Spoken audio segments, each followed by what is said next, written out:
Europe is running short on electricity. A perfect storm of surging demand and short supply means energy prices are rising across the sector, from natural gas to renewables.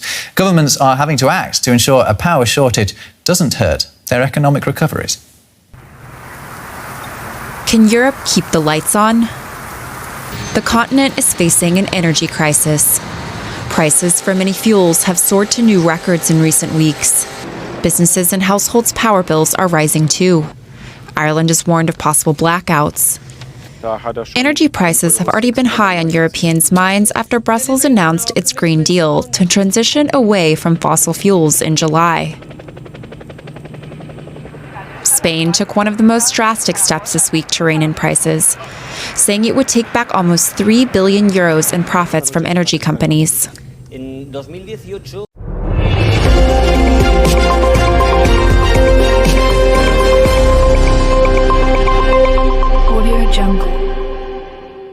For decades, Africa was seen as a continent struggling for power. Literally, millions lived in darkness while Europe's cities glowed through the night. But in 2025, the tables began to turn.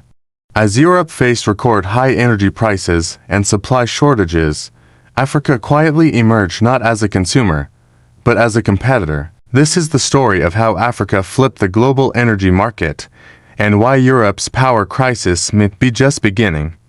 To understand how we got here, we need to rewind to 2022. When the war in Ukraine began, Europe cut its reliance on Russian gas, a source that had fueled nearly 40% of its energy needs. The sudden cutoff triggered an energy shock. Prices skyrocketed, Germany's industrial base trembled. France restarted coal plants, households paid double for electricity. Meanwhile, Africa, long seen as the supplier of raw minerals, not energy, was quietly investing billions in renewable and export-ready power. By 2025, Africa was not begging for oil, it was selling it. Europe underestimated Africa.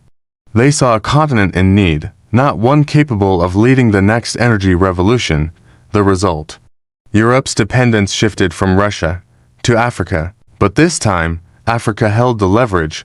Across Africa, a new map of energy power is emerging. In Morocco, the Noor solar complex, visible from space, now powers over 2 million homes and exports clean energy directly to Europe through undersea cables. In Namibia, vast green hydrogen farms are rising from the desert, with projections to supply 10% of Europe's hydrogen needs by 2030. Nigeria, long known for oil, has become a top LNG exporter, sending tankers not just to Europe, but to Asia.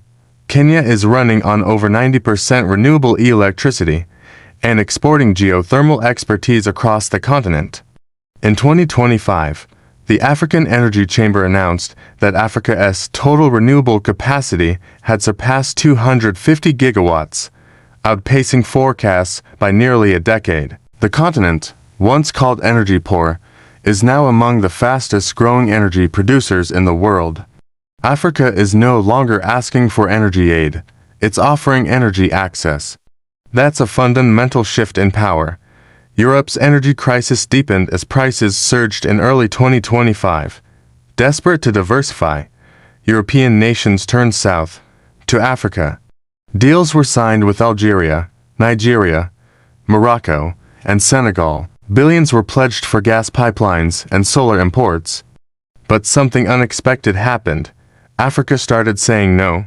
Countries like Nigeria and Angola began renegotiating export contracts to ensure local refineries and power grids came first. Namibia refused to sell green hydrogen below global prices, arguing that Africa's clean energy is not Europe's discount store. Meanwhile, Egypt's energy exports began to shape pricing in southern Europe, a first in history. For the first time, Europe depends on Africa for energy security. That's a geopolitical reversal with enormous implications. Africa had turned from a customer to a competitor, and now to a controller of key energy flows. In 2025, African nations launched a continental initiative, the African Supergrid Project, connecting solar, hydro, and wind infrastructure across 18 countries.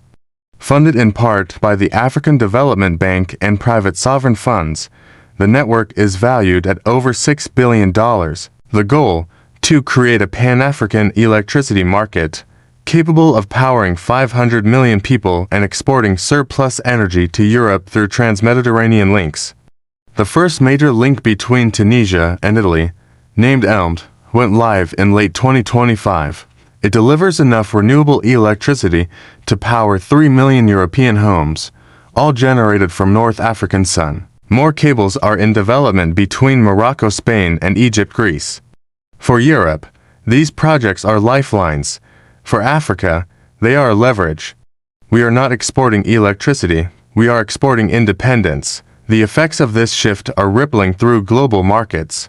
As Africa's export capacity grows, Europe's energy imports have become pricier and less predictable. Industrial firms in Germany and France are struggling with high costs, while African states report record profits from energy exports. The IMF now predicts that Africa's energy economy could grow by 35% in the next decade, while Europe's could stagnate. And behind the scenes, something deeper is changing. Political power. African nations are no longer negotiating from weakness. They hold critical resources for the world's clean energy transition, from lithium and cobalt to solar power and green hydrogen. As a result, diplomatic tables are turning. Western delegations that once dictated terms now arrive seeking partnership. We have powered your world for centuries. It's time we powered ours. The global energy order is being rewritten, and Africa is holding the pen. The continent's new dominance in renewables and LNG exports gives it control over key choke points in global energy flow. Analysts call it the Great Energy Reversal. Europe's energy vulnerability now depends on African supply chains, pipelines from Nigeria, solar cables from Morocco, and hydrogen exports from Namibia. The old hierarchy, Europe supplies money, Africa supplies materials, is collapsing, and as Europe faces rolling blackouts and economic strain, African nations are achieving record electricity access rates and industrial growth. From Kigali to Lagos, factories are running on homegrown power. For the first time in history, Africa's energy wealth is staying in Africa. Still, the road ahead is not without challenges. Corruption, infrastructure deficits, and political instability threaten the momentum. Energy access remains uneven. Nearly 500 million Africans still lack consistent electricity. Experts warn that unless local industries benefit directly, the export boom could mirror past exploitation cycles. Energy independence means nothing if it doesn't power schools, hospitals, and homes. Yet the momentum is undeniable. New regional grids, private sector investment, and youth-led innovation driving Africa's energy transformation faster than any other continent in the world. Once dependent on imports and foreign aid, Africa is now reshaping the world's most important market, energy. Europe's crisis is Africa's awakening. This is not just an economic story, it's a story about power, pride, and progress. The lights that were once dim are now glowing brighter than ever. And in that glow lies a simple truth: the future of energy is African.